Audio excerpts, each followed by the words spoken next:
तो मैं doctor Vijay Bahuguna, assistant professor इतिहास, राजकीय महाविद्यालय बड़कोट। और आज मैं जिस जगह पे खड़ा हूँ ये देवल गांव है जो गढ़खाटल के अंतर्गत आता है। और प्रथम दृष्टि में इस पूरे स्थान को देख के लगता है कि ये प्रागैतिहासिक युग से संबंधित है, क्योंकि जिस तरीके के पत्थर यहाँ पर दिखाई दे रहे हैं, जिस तरीके की मूर्ति कला के अवशेष यहाँ पे दिखाई दे रहे हैं, तो ये लगभग इनका जो समय है ये लगभग 500-600 साल से के ऊपर ये पुराने हैं। और हो सकता है कि इनकी डेटिंग अगर निकाली जाए तो इनका प्रागैतिहासिक उत्स भी दिखाई देता है। जब हम यमुना घाटी यानी ख़ासतौर पे रवाई, जौनपुर और जौनसार की बात करते हैं तो हमें पहले से ही बहुत सारे पुरातात्विक अवशेष इस पूरे क्षेत्र में मिले हैं।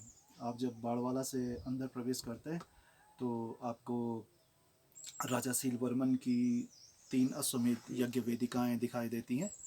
और उन 3 अश्वमेध यज्ञ वेदिकाओं में किस्ती का अभिलेख है, जिस पर एक ईंट पर खुदे हुए अभिलेख में उत्तराखंड का सबसे प्राचीन नाम युक्सैल उसमें आया है। और सीलवर्मन की उन 3 अश्वमेध यज्ञ वेदिकाओं में माना जाता है कि वो एक प्रतापी सम्राट था कुड़िंद काल का, और उसने कुषाण वंश के प्रभाव को खत्म किया था। आज इस स्थान पर मैं हूँ। मैं ये सब पुरातत्व के अंतर्गत इन सब चीज़ों का अध्ययन किया जाता है, लेकिन इसमें एक मूर्ति बहुत खास है। जैसा कि आप इस वाली मूर्ति को यदि आप ढंग से देखें तो ये ऊपर से ये शिव की मूर्ति है, लेकिन ये शिव का स्थानीय संस्करण जान पड़ता है, क्योंकि ऊपर से जैसा कि आपको दिखता है कि पाशुपत पाशुपत शिव जैसा ये भान पड़ता है। और बाकी यदि आप और भी जो उसके आसपास की जो मूर्तियाँ देखें तो वो भले ही इसका जो उत्स है वो आपको वेदों में और जो मूर्तिकला से संबंधित शास्त्र हैं उनमें दिखाई देता है, लेकिन ये बहुत ही स्थानीय रूप से अपनी भावनाओं का प्रकटीकरण उस समय के मानव ने इसमें किया। तो मुझे एक इतिहासकार होने के नाते इन दो मूर्तियों में बड़ी दिलचस्पी है। जो इस ओर आपको दिखाई दे रही है, और इसमें कोई दो राय नहीं कि ये शिव है और पाशुपत शिव जैसा ये दिखाई दे रहा है, क्योंकि ऊपर से आप देखें तो ये बकरे का सा सर आपको दिखाई दे रहा है और नीचे से मानव दिखाई दे रहा है, और हाथ में ट्राइडेंट है, त्रिशूल है, और दूसरे हाथ में ये चक्र तो नहीं कह सकते, लेकिन हाँ चक्र जैसा दिखाई देता है। तो ये बहुत ही विशेष प्रकार की मूर्ति है। यदि आप आइकोनोग्राफी के हिसाब से देखें, इस तरीके की मूर्तियाँ बहुत कम ही आपको दिखाई देती हैं। और जहाँ तक इस स्थान का मामला है तो स्थानीय लोगों से बातचीत करने पर पता लगा कि जब कभी बारिश की कमी होती थी, जैसा कि आपको पता है कि रवाई जौनपुर जाना जाता है अपनी आर्थिकी के लिए और अपनी कृषि और वानिकी के लिए।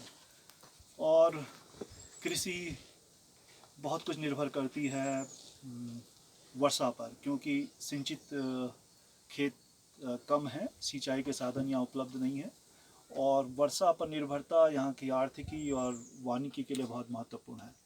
तो जब कभी बारिश नहीं होती थी तो यहाँ के लोगों का मानना है कि वो इसी स्थान पर आकर इन देवताओं को खीर चढ़ाते थे और दूध चढ़ाते थे, और उनका ये मानना है कि ऐसा करने से उनकी मनोकामना पूरी हो जाती थी और बारिश होती थी।